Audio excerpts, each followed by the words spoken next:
Hey blushing brides, welcome back to my channel. Welcome to my new segment, Kyle's Wedding Reviews. So every Saturday I'm going to release a video where I go through some real weddings and just break them down detail by detail. Today we're going to go through Safiya Nygaard and Tyler Williams' wedding. If you don't know who she is very big here on YouTube, and I really enjoyed watching their wedding videos, and they're just super cute and super awesome, and I really actually love the style of their wedding. I'm surprised because it's not usually my style, but what they put together was absolutely stunning, and I just love it, and I can't wait to go through all the little details with you. I'm super excited about this. I think it'll be super helpful, and even if the weddings aren't specifically your style, there are tons of little ideas and tips and tricks throughout these videos that will really help you in creating your dream day as well. I will be sure to give credit to and link all of the talented vendors below for each of the different weddings and everything that I show you. So if you see something that you like, be sure that you check those out as well.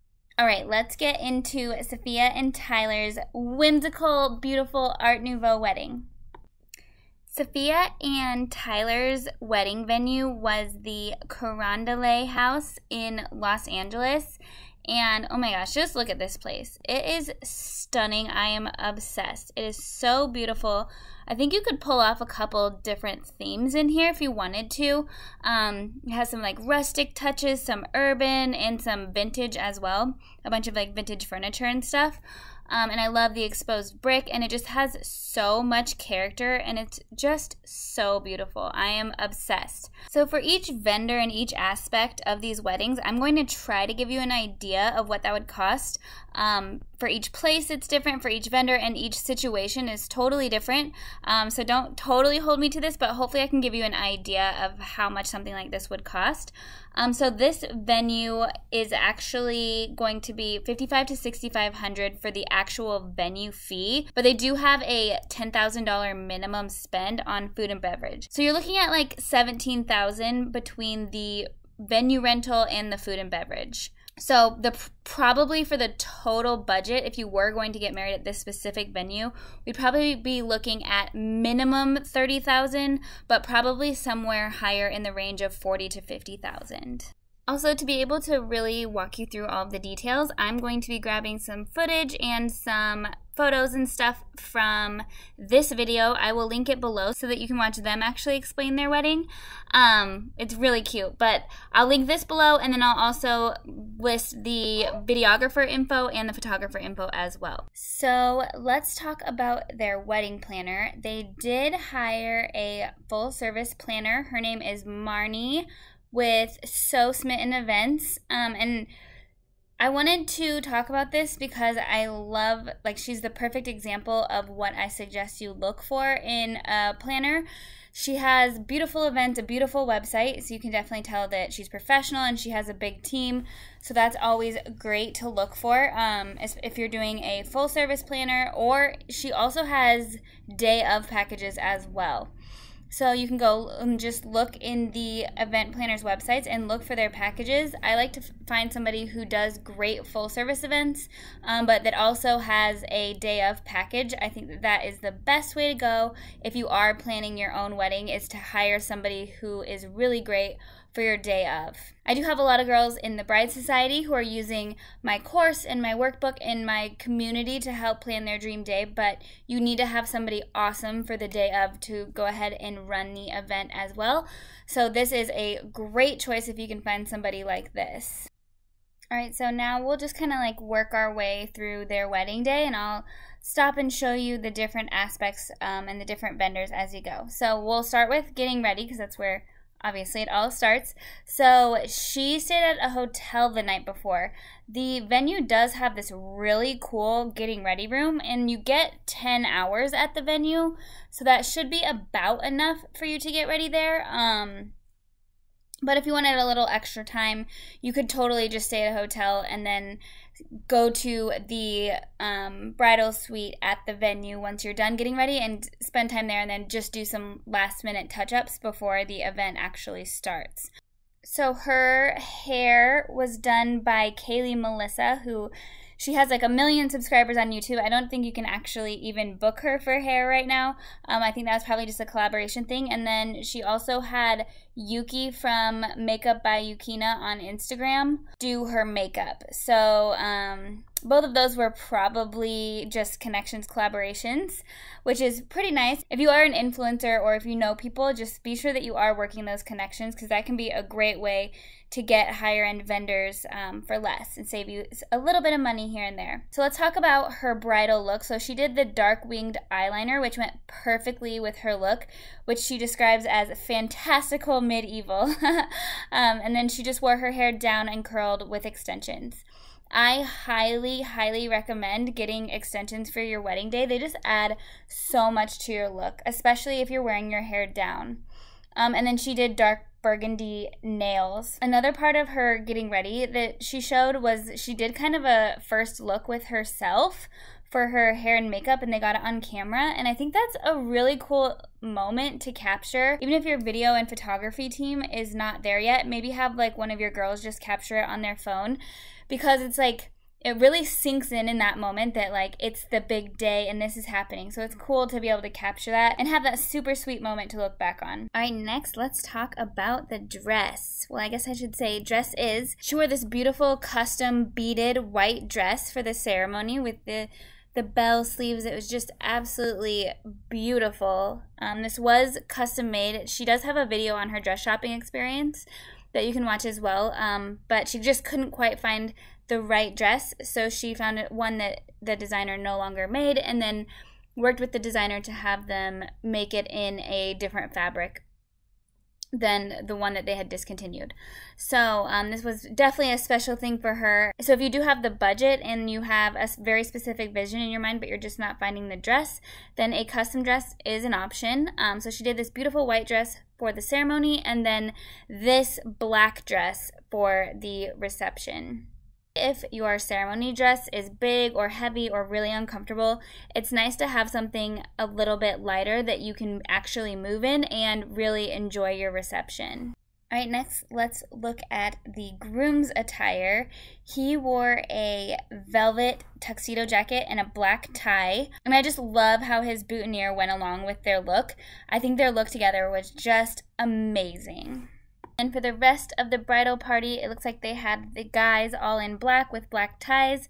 And then the girls, it looks like those dresses are actually like a midnight blue color, a very, very dark navy. I love that. And those are BHLDN.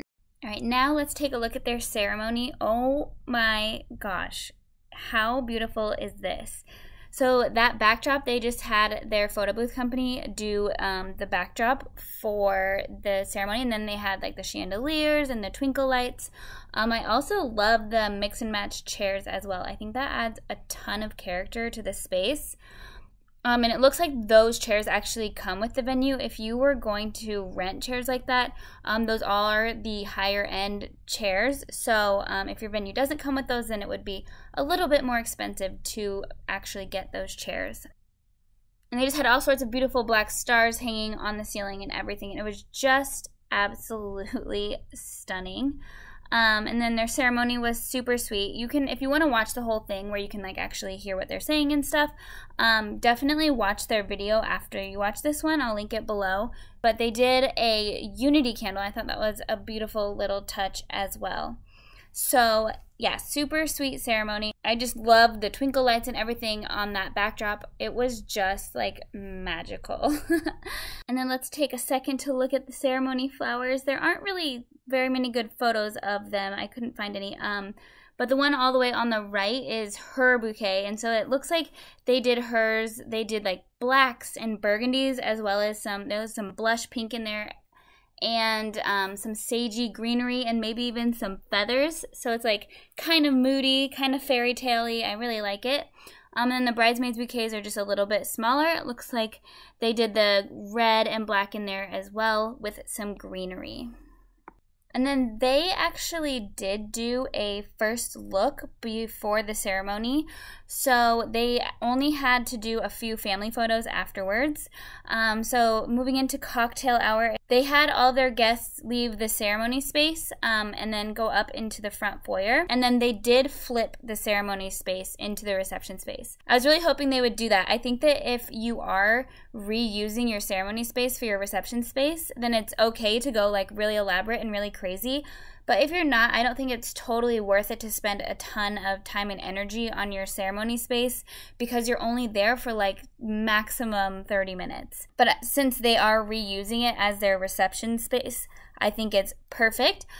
So these are their seating chart actually, and they hang in front of those doors in between the ceremony / reception space and cocktail hour. And it looks like they're just printed in gold. The names and the table numbers are just printed in gold on those stars, and then they kind of had twinkle lights in between those. So that is super cute. And I love how it says find your seat in the stars above it. That's so cute. And then here is the final product of converting the ceremony into the reception space. It's so pretty. It is stunning. They did such an amazing job. Let's look at some of the details. Let's take a closer look at these centerpieces. It looks like for table numbers they just did like a basic wooden block or something. And then they have the floral outside of the vase. I like that. I like how the floral is kind of a wreath around it, and then they had the clear vase with some mossy stuff in there and then some twinkle lights. I think that is just so beautiful. And then they added a few gold candles to it and some, it looks like they have some floral even in some like antique-y candlestick holders. Having these little touches and having them different between the different tables just adds so much to your reception. It really gives it a lot of character and personality, and they're so fun to look at. And then it looks like they did the velvet gray tablecloths on some of the tables and then had these like rustic-y farmhouse tables for others. So that mix can look really, really great. And then it looks like on the rustic farm tables, they did the velvet gray napkins around the plates. So that really tied it all together. And then also a velvet gray table runner as well. For place settings, it looks like they did the black plates, and then they had the black moons for the escort cards on top of there. And then the black and gold silverware. I think those place settings are to die for. They are so beautiful.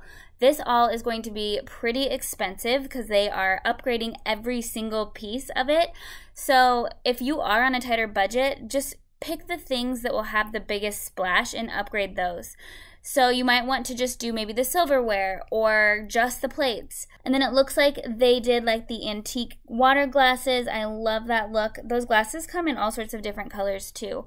Just ask your rental company what they have, and that can be a huge pop of color too if you need that in your table settings. And then they did the bottles of water, which is super nice. And it looks like they have black candles on there as well. And then the gold candle votives throughout as well. Those gold candle votives, I'll link them below. They have them in gold, rose gold, silver, a bunch of different colors. And those are just on Amazon. So that's something that you could pick up just to add a little bit extra to your centerpieces if you need them. Just kind of sprinkle them throughout the different reception tables. And then here's just a few more shots of the different details.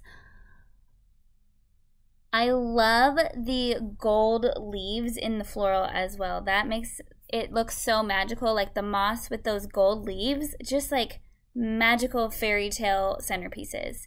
And then we have the candelabras. Oh my gosh, they are stunning. They're super tall and they have the floral going up the base and then the candles on top. I think that can add so much to have those tall centerpieces and still allow your guests to see each other across the table. And then let's zoom over to that sweetheart table. I don't really have a great shot of it. I hope it's not too blurry, but it looks like they did a ton of floral down in front, and they may even have reused that floral from their ceremony. That's what I would have done if it was my wedding. You could even use your bridesmaids bouquets and your bridal bouquet up there and just put little vases in front of your sweetheart table and have them put them in there after photos. And I love, if you can see, They do have mismatched chairs up there. So they're both striped chairs, but they have one square one and one round one. So I think that's super, super cute. Adds a little bit more character even up there. And then they also did some twinkle lights throughout that floral in front of their sweetheart table as well. And then a few of the other details, they did have a photography and videography team. And then the music, I couldn't totally tell exactly what they had playing when, but they did have both a DJ and a band. So I will put that information in the links below as well. So there you have it, Safiya and Tyler's beautiful, magical fairy tale wedding. I'm absolutely obsessed. Oh, it's just absolutely stunning. Like I mentioned, I'll link all of these vendors below. So if you are in LA, you can take a look. It looks like they are extremely talented and they can really create a magical wedding day for you. I hope you enjoyed watching this as much as I enjoyed making it. I loved going through all of the little details and just really breaking it down for you. I would love to hear what you liked about this video, what you didn't like, and what you want to see more of, as well as whose weddings you would like me to feature next. So please comment below and let me know what you want to see. I will see you next week. Happy planning!